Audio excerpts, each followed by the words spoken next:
네, 안녕하세요. 31기입니다. 벌써 연휴가 끝났습니다. 다들 즐거운 연휴 잘 보내셨나요? 최근에 3월 금리 인하론이 1월에 매크로 지표 발표 이후에 이미 저 멀리 물러갔습니다. 노동시장이 정말 탄탄하고 문제는 임금 상승이 꺾이지 않고 오히려 연대비, 월대비로 오히려 수치가 올라가는 상황에서 패드에서 주목하고 있는 인플레이션을 가늠하는 지표인 이런 노동시장과 임금 상승이 꺾이지 않기 때문에 3월 금리 인하가 불가능해지고 1분기가 아닌 2분기로 금리 인하가 점점 멀어져 가고 있죠. 그렇게 패드워치에서는 5월 1일 FOMC에서 25bp 즉 0.25% 금리 인하를 반영하는데 이것도 52% 정도는 앞으로 나오는 지표에 따라 점점 더 멀어질 수 있을 것 같다는 생각입니다. 우선 글로벌 은행에서 전망하는 금리 인하 시점은 대체로 5, 6월에 첫 금리 인하를 시작으로 평균적으로는 100에서 한 150bp 정도 올해 내린다는 것을 반영을 하고 있어요.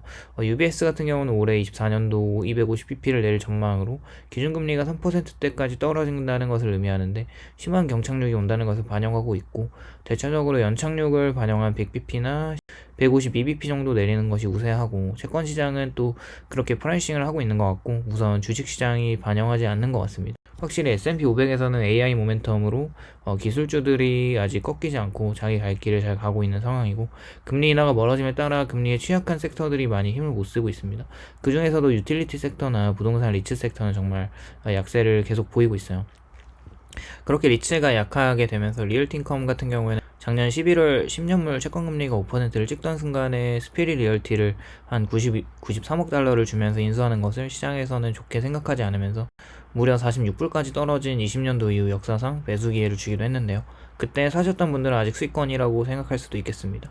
그 이후에 12월 빌 에크먼의 3월 금리 인하설과 페드의 초비둘기적인 발언으로 3월 금리 인하가 힘을 받으면서 채권금리가 5%에서 정말 빠르게 3.8%까지 내려가게 되면서 리얼티인컴 같은 부채와 유상증자로 인수합병을 진행하고 있는 리스크를 반영한 가격이 다시 고금리에 감당하기 어려운 무게가 덜어질 것이라는 시그널이 이후에 주가가 다시 상승해서 56불까지 단숨에 올라갔습니다.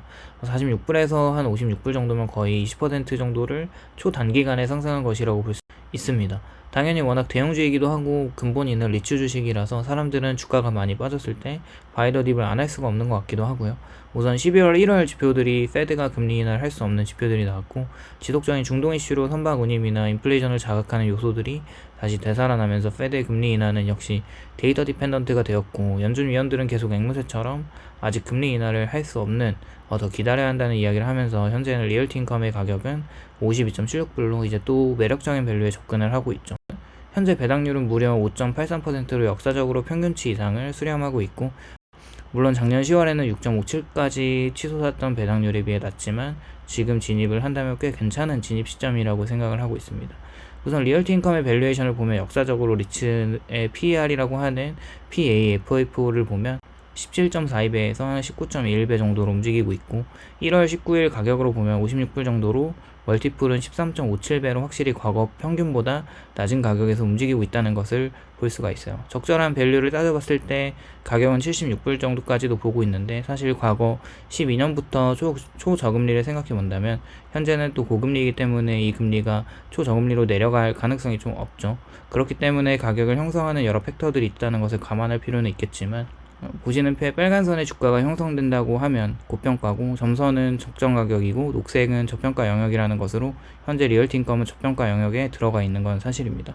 또한 배당률을 보게 되면 현재 리얼티인컴은 11% 정도 저평가가 되어 있는데 5년 평균 배당률이 4.46% 정도라고 하니까 현재 배당률이 5.8%라고 했을 때 적정 가격은 최소 63불까지는 올라가야 한다고 말하고 있어요. 우선 현재 10년물 국채 수익률이 4.2% 정도에 형성이 되어 있다면 당연히 리얼티인컴의 배당률이 5.8% 정도라고 하면은 어쩌면 당연한 수치라고 생각할 수 있겠습니다. 그리고 앞으로 FFO가 약 3%에서 성장이 될 거라는 예측이 있어요. 결국 고금리가 잦아지면서 리얼티인컴의 영업이익도 좋아진다면 더 높은 성장이 가능하겠죠. 물론 덩치가 너무 커져버린 리얼티인컴이기 때문에 앞으로 배당 성장이 가파르게 성장할 수는 없을 겁니다. 그렇지만 시간이 지남에 따라 높은 배당 수익률을 확보한 상태에서 다시 배당을 재투자를 하고 계속 투자를 한다면 나쁘지 않은 투자처가 될 수 있다는 것이죠.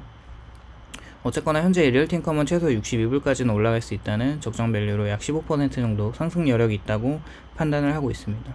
오늘도 시청해주셔서 감사드리고요. 도움이 되셨다면 좋아요, 구독을 부탁드립니다. 감사합니다.